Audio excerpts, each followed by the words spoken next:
Hey guys, if you've bought a nice scope for your rifle or you're still looking for one but aren't sure how to choose the right height for your scope rings, this video is for you.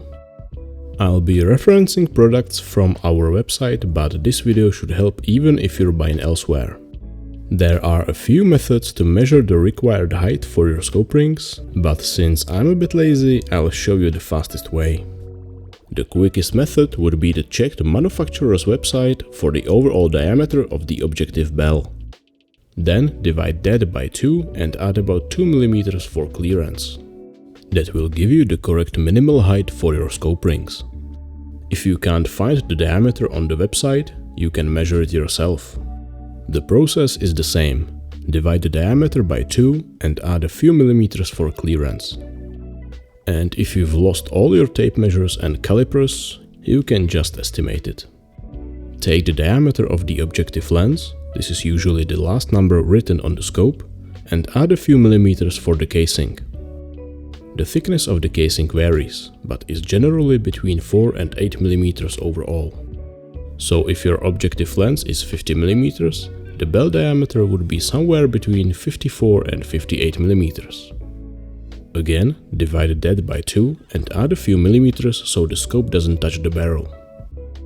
Once you have this number, you can choose the corresponding scope rings.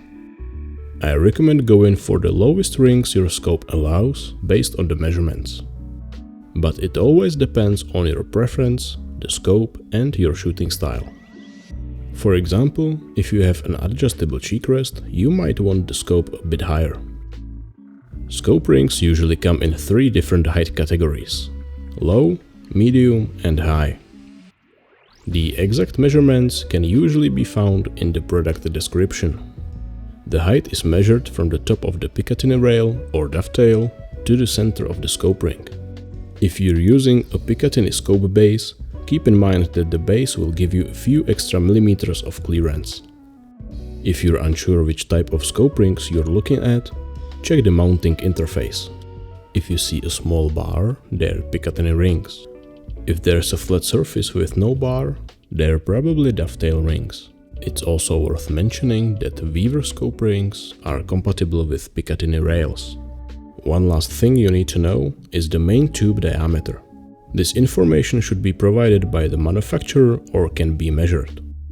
The 3 most common diameters are 1 inch, 30 mm and 34 mm, so you'll need to choose the rings that match this size. You could also buy scope rings for a larger main tube and use reduction rings, but it's always best to use the actual size. And that's pretty much it. I hope this video was helpful and I will see you next time.